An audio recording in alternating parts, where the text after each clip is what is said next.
Bonjour à toutes et à tous, et bienvenue sur la chaîne. Aujourd'hui, on se retrouve pour le résumé complet d'Ici tout commence, épisode 1328, un épisode dense, tendu, et profondément révélateur, où chaque décision laisse une trace, où chaque silence pèse plus lourd que les mots, et où les équilibres les plus fragiles commencent à se fissurer. À l'Institut Auguste Armand, une nouvelle tombe, nette, implacable. Colline a obtenu l'autorisation de partir à l'autre bout du monde, pour un stage en Australie. Un rêve pour certains. Une opportunité rare. Mais pour d'autres, le signal d'une rupture imminente. Car derrière ce choix assumé se cache un malaise grandissant.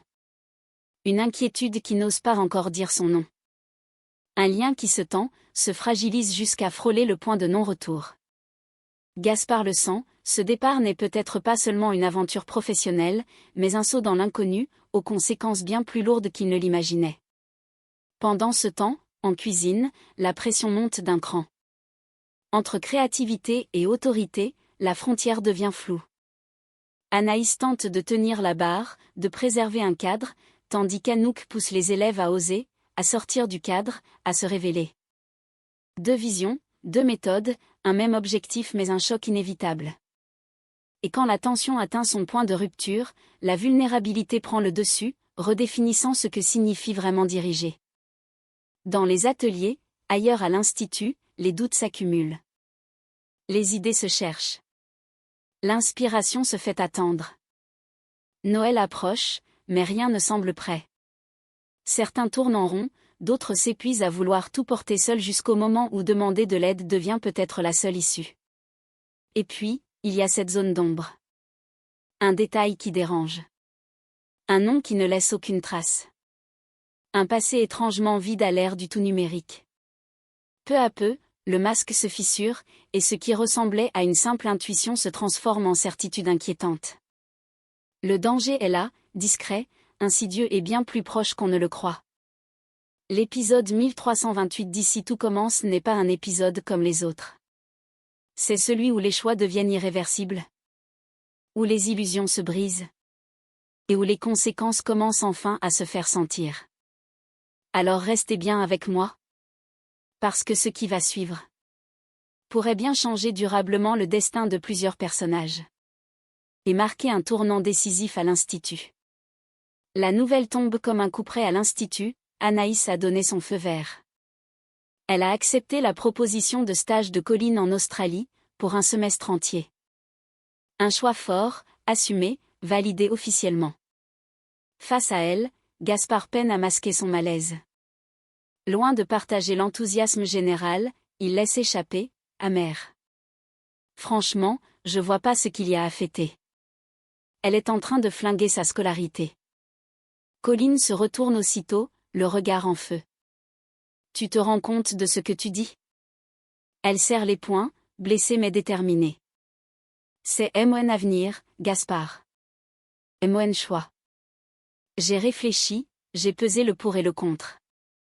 Tu n'as pas à décider à ma place. Gaspard tente de se justifier, maladroit. Je dis ça parce que je m'inquiète pour toi. Parce que je te vois tout lâcher sur un coup de tête. Mais Colline ne lâche rien. Ce que je te demande, c'est pas d'être d'accord. C'est de respecter mon choix. Le silence qui suit est lourd, presque irréparable. Gaspard baisse les yeux, incapable de répondre. Il comprend qu'il est en train de la perdre et que, cette fois, son inquiétude ressemble trop à un adieu. Un peu plus tard, l'ambiance change radicalement au doubla. Pour le petit déjeuner, Fleur installe Anouk à sa table, visiblement ravie. Goûte ça. C'est le brunch d'Hector. Tu vas voir, c'est une dinguerie. Anouk observe l'assiette, intriguée, œufs parfaitement cuits, pain doré, garniture raffinée, équilibre impeccable. Elle goûte puis lève les yeux, franchement impressionnée. Ok. Là, je suis obligée de reconnaître ses canons. Hector, un peu en retrait, esquisse un sourire discret. Anouk se tourne vers lui, enthousiaste. Franchement, Hector, bravo. Et au fait on peut se tutoyer, non? Entre collègues. Surpris mais flatté, Hector acquiesce. Avec plaisir. Fleur observe la scène, satisfaite. Dans ce moment suspendu autour d'un simple brunch, une nouvelle complicité semble naître, preuve qu'à l'Institut, tout peut basculer aussi bien autour d'une décision de vie que d'une assiette parfaitement exécutée. Le retour de Jude ne passe pas inaperçu. Nouvelle coupe de cheveux, allure un peu différente. Matteo le dévisage en souriant à moitié. Ok, nouvelle tête, nouveau Jude. Jude hausse les épaules, faussement détendu. Il avoue sans détour avoir dormi avec Matteo, simplement parce que Malik n'était pas là. Rien de grave, rien de caché, mais ce détail n'échappe pas à Matteo, qui ressent malgré tout un léger pincement. Assis côte à côte, l'ambiance devient plus sincère. Matteo finit par lâcher ce qu'il a sur le cœur. Tu sais, depuis que t'as repris le comptoir, on se voit presque plus. Jude baisse les yeux, conscient du reproche. Le comptoir lui prend toute son énergie, tout son temps et peut-être aussi une partie de ses relations. J'essaie de gérer, mais j'avoue que je galère un peu en ce moment. Il souffle, épuisé. Le menu de Noël, j'ai aucune inspiration. J'ai l'impression de tourner en rond. Matteo l'écoute attentivement, puis une idée lui traverse l'esprit. Pourquoi tu demanderais pas à Enzo de filer un coup de main à l'atelier? En ce moment, y a personne et lui, il a toujours plein d'idées. Jude relève la tête, surpris. Tu crois? Matteo sourit. Franchement, ouais. T'as pas à tout porter tout seul. Jude hoche lentement la tête. Pour la première fois depuis longtemps, il se sent un peu moins coincé. Peut-être que demander de l'aide ce n'est pas un aveu de faiblesse, mais simplement une façon d'avancer autrement. Seul devant son ordinateur, Gaspard enchaîne les recherches depuis des heures. Il tape le nom d'Amaury, et ses différentes orthographes, croise les informations mais rien. Aucune trace. Pas d'article, pas de parcours professionnel identifiable, pas de présence numérique crédible. Juste un compte Instagram. Vide. Aucune publication. Aucune story. Aucune interaction. Gaspard fronce les sourcils. C'est pas normal, murmure-t-il pour lui-même. À l'heure actuelle, même les plus discrets laissent des traces. Un ancien stage, une photo, un commentaire, un tag, quelque chose. Mais Amaury semble n'avoir jamais existé. Plus il y pense, plus un malaise s'installe. Ce vide numérique n'est pas anodin. Il sent que quelque chose lui échappe et que Colline s'engage peut-être sur un terrain bien plus dangereux qu'elle ne l'imagine. Pendant ce temps, au Doubla, l'ambiance est tout autre. Anouk réunit sa brigade pour une mise au point franche et sans détour. Elle observe les élèves, bras croisés, avant de prendre la parole. La fiche technique, c'est une base. Pas une prison.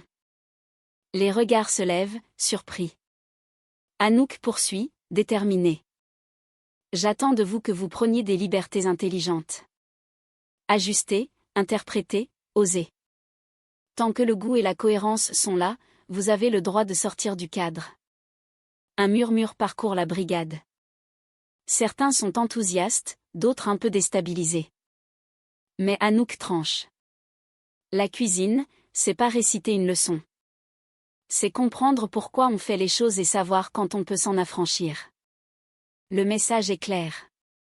Au Doubla, la créativité reprend ses droits. Reste à savoir qui saura s'en emparer et qui se perdra en chemin. Dans la cuisine pédagogique, Clotilde goûte attentivement les propositions de Gaspard et Colline. Elle prend le temps, observe les assiettes, analyse les textures, la cuisson, l'équilibre des saveurs. Le silence est pesant pendant qu'elle mâche, concentrée. Finalement, elle repose ses couverts. Techniquement, c'est solide. Rien à redire là-dessus. Gaspard esquisse un léger sourire, aussitôt tempéré par la suite. Clotilde enchaîne, sans détour. Mais ça manque d'audace. D'innovation. J'attends autre chose que quelque chose de simplement bien exécuté. Colline accuse le coup. Clotilde conclut, ferme mais juste. Vous me faites une nouvelle proposition pour demain. Je veux être surprise. Le message est clair. Ils ont les bases, le savoir-faire. Mais pas encore l'étincelle. Quand Clotilde s'éloigne, un silence s'installe entre Gaspard et Colline. Ils savent tous les deux qu'ils sont à un tournant. Soit ils osent vraiment. Soit ils resteront dans l'ombre. De son côté, à l'atelier, Jude retrouve Enzo pour le remercier. Grâce à lui, il peut squatter l'espace afin d'avancer sur son menu de Noël, qui lui donne du fil à retordre. Franchement, merci. Sans ça, j'étais complètement bloqué. Enzo sourit, compréhensif.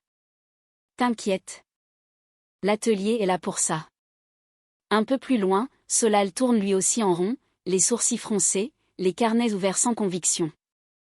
Il finit par lâcher, dépité. Je piétine. J'ai l'impression d'avoir déjà tout vu, tout fait. Jude relève la tête. Pareil.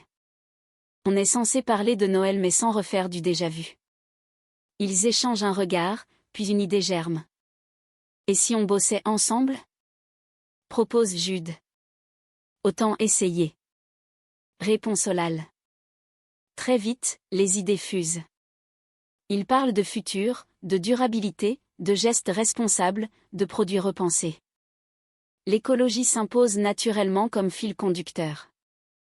Mais au fil de la discussion, un silence étrange s'installe. Ils se regardent et éclatent de rire. Attends. Dis-moi pas que.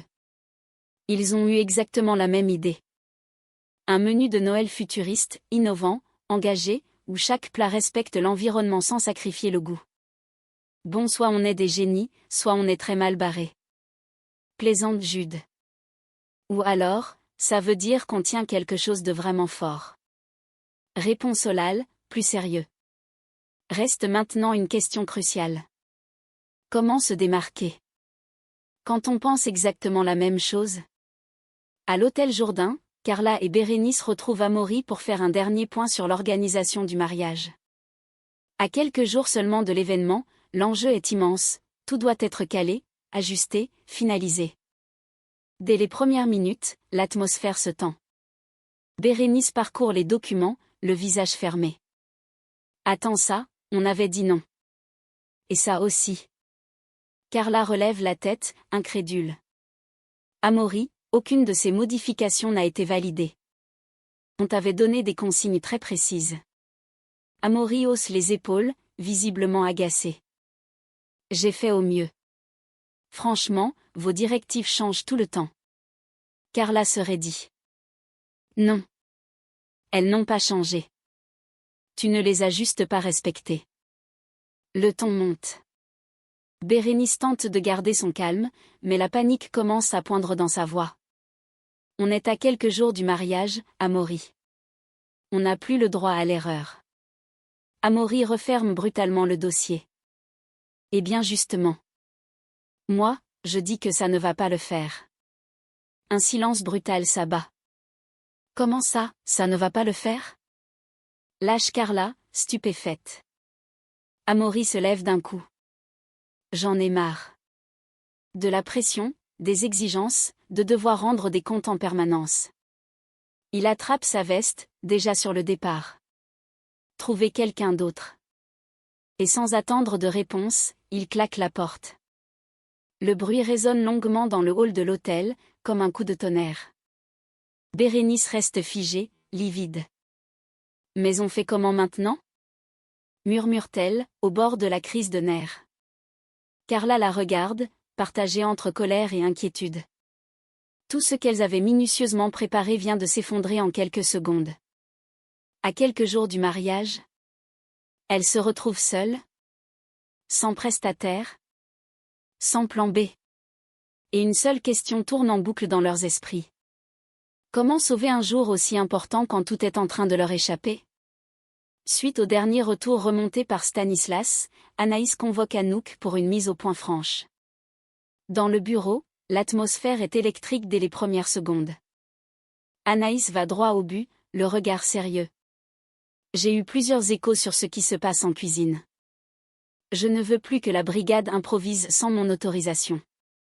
Anouk croise les bras, surprise, presque piquée. Justement, je pensais que tu voulais qu'on libère un peu la créativité. Les élèves ont besoin d'oser. Anaïs secoue la tête, ferme. Oser, oui. Mais pas n'importe comment. Une brigade ne peut pas fonctionner si chacun fait ce qu'il veut. Il y a un cadre. Et ce cadre, c'est moi qui le pose. Le ton monte légèrement. Anouk encaisse mal ce rappel à l'ordre, elle qui se sentait soutenue jusque-là.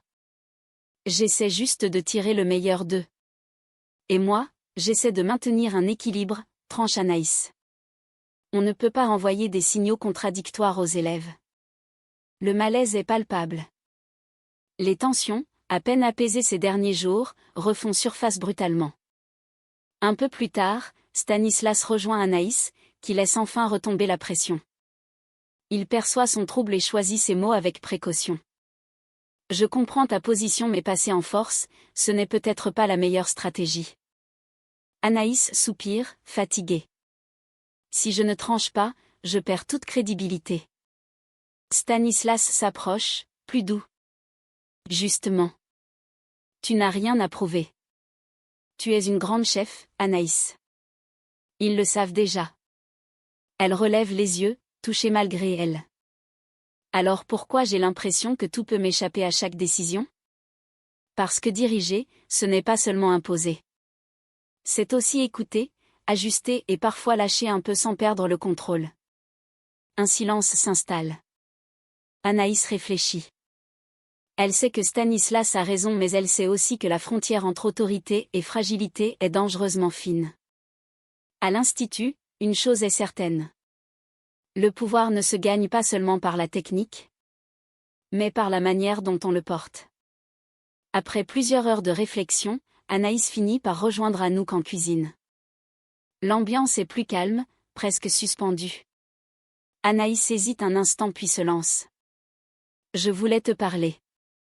Anouk relève la tête, sur la défensive, mais Anaïs désamorce aussitôt la tension. Je suis désolée pour tout à l'heure. J'ai réagi au quart de tour parce que je me sens dépassée.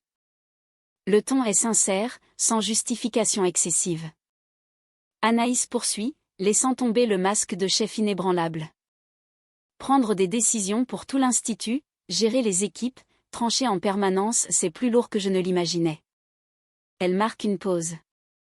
Et le plus difficile, c'est de trouver le bon équilibre entre faire confiance aux gens et ne pas me laisser marcher dessus. Anouk l'écoute attentivement, touchée par cette vulnérabilité inattendue. Je comprends. Et je sais que tu fais de ton mieux. Anaïs esquisse un léger sourire, puis ajoute, déterminée.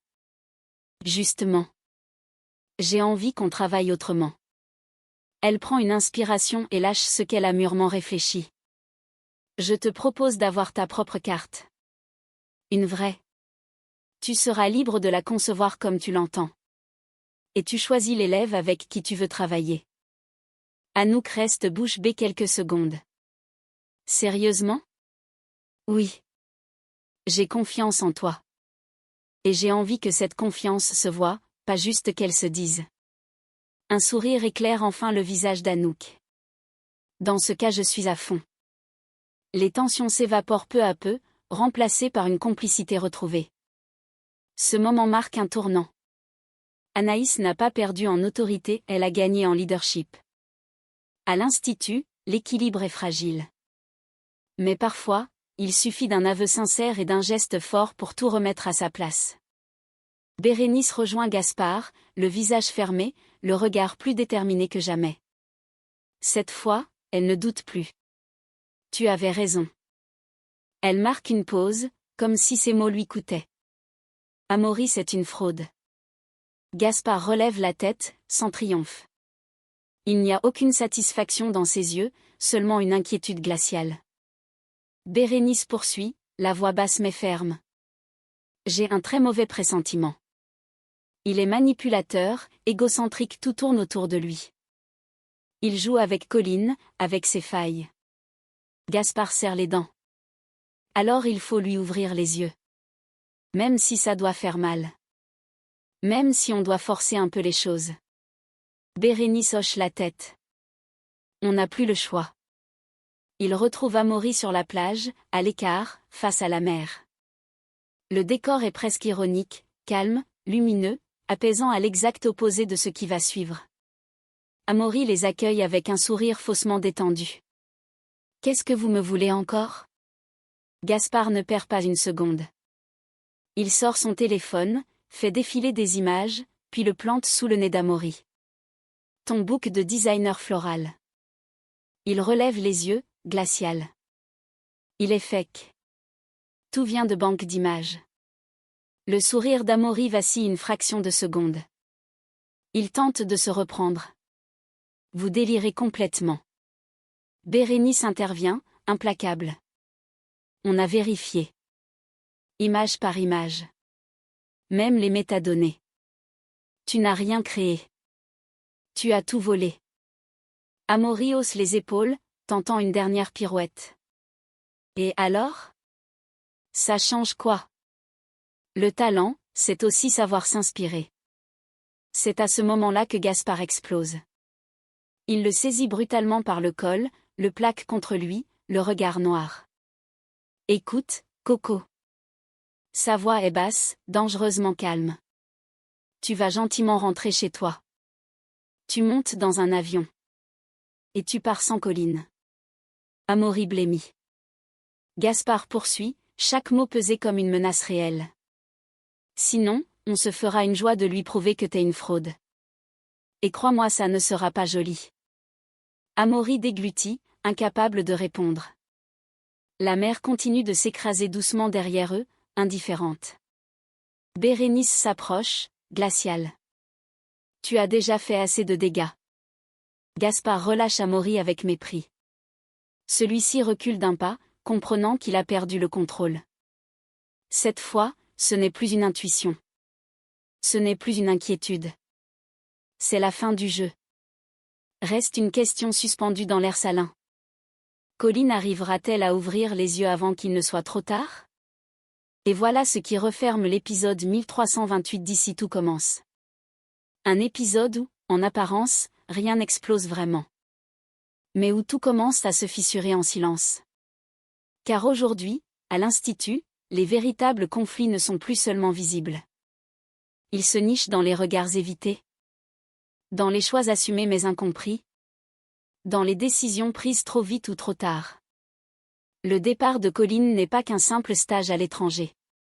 C'est une fracture émotionnelle.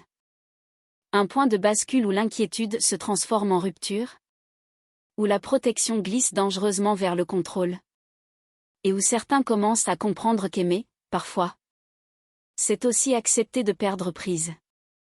En cuisine, Anaïs a franchi une étape décisive. En osant reconnaître sa fragilité, elle n'a pas perdu son autorité, elle l'a redéfinie. Car diriger, ce n'est pas seulement imposer un cadre, c'est savoir écouter, faire confiance.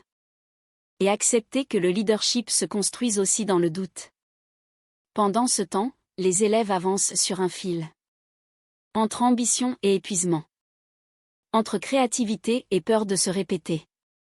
Noël approche, les attentes explosent. Et chacun comprend peu à peu que réussir seul n'est plus une option viable. Mais au-delà de tout cela, une ombre continue de planer. Un mensonge qui prend forme.